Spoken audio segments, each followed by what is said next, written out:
Morning எல்லோரும் சூப்பராக இருப்பீங்கன்னு நினைக்கிறேன். நானும் சூப்பராக இருக்கேன். Happy Wednesday. இன்றைக்கி வந்து அமாவாசை. ஆனால் இது நேற்று எடுத்த விலாகு. இந்த புளிப்பொங்கல் வீடியோ வந்து நான் கிட்டத்தட்ட ஒரு 10 டைம்ஸ்க்கு மேலேயே போட்டிருக்கேன். நான் இதில் ஒரு எக்ஸ்பர்ட்னே சொல்லலாம். அவ்வளோ நல்லா பண்ணுவேன். ஃப்ரெண்ட்ஸ் எல்லாம் ரொம்ப லைக் பண்ணி சாப்பிடுவாங்க. பட் நான் இன்றைக்கி என்னென்ன பண்ணேங்கிறத தான் காமிக்கிறேன்.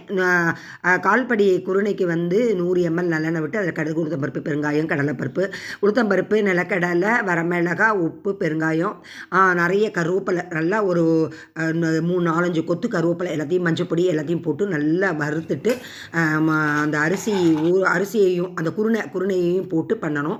முந்தானத்து நிறைய சாதம் மிஞ்சிருச்சு, தயிர் சாதம் மிஞ்சிருச்சு. அதுதான் இந்த அப்பளம் வந்து முதலையே பொரிச்சிட்டேன்.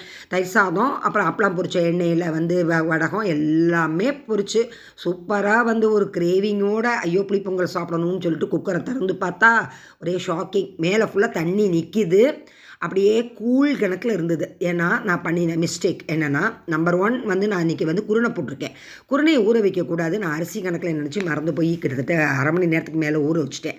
அது அப்போயே ரொம்ப இதாக இருக்கும் போலுக்கு 8 விசில் வேறு கொடுத்துட்டேன். 1:3 வேறு நான் தண்ணியை போட்டேன். அதனால் அது புளி பொங்கல் கணக்கில் இல்லை, புளி கூழ் அப்படின்னு சொல்லலாம். இப்போ கூழ் காய்ச்சுவோம்ல, வடகத்து கூழ், அது போல் இருந்தது. பாயசம் கணக்கில் எடுத்து அப்படி கிரேவிங்காக இதெல்லாம் அப்பளம்லாம் ஊருக்கு போகிறதுக்கு முன்னாடி வாங்கி வச்சுட்டு போனோம். அப்பளம் அப்படி இருந்தது. அந்த அப்பளத்துக்காகவே அந்த புளிப்பொங்கல் பண்ணினேனே வச்சுக்கோங்களேன். அதே போலயே பண்ணினோன்னு சொல்லிட்டு எல்லாமே சூப்பராக ரெடி பண்ணிவிட்டு பயங்கர கிரேவிங்கோடு சாப்பிட உட்காந்தா ரொம்ப ஒரு டிஸப்பாயின்மெண்ட்டாக இருந்தது. ஓகே, பாயசம் கணக்கில் ஸ்பூனை வச்சு சுட சாப்பிட்றப்ப உப்பு தெரியலை, உரப்பு தெரியலை. அதில் ஒரு 4 மிளகாய் வத்தல் தான் தாளித்தேன். அதனால் வந்து உரப்பும் இல்லை, உப்பும் இல்லை, புளிப்பும் இல்லை, ஒரு மாதிரியாக இருந்தது. சரி, உப்பை போட்டேன், பெருங்காயத்தை போட்டேன், மறுபடியும் அப்படி கிண்டி பார்த்தேன், இப்படி கிண்டி பார்த்தேன். அது எதுவுமே சரிப்பட்டு வரல.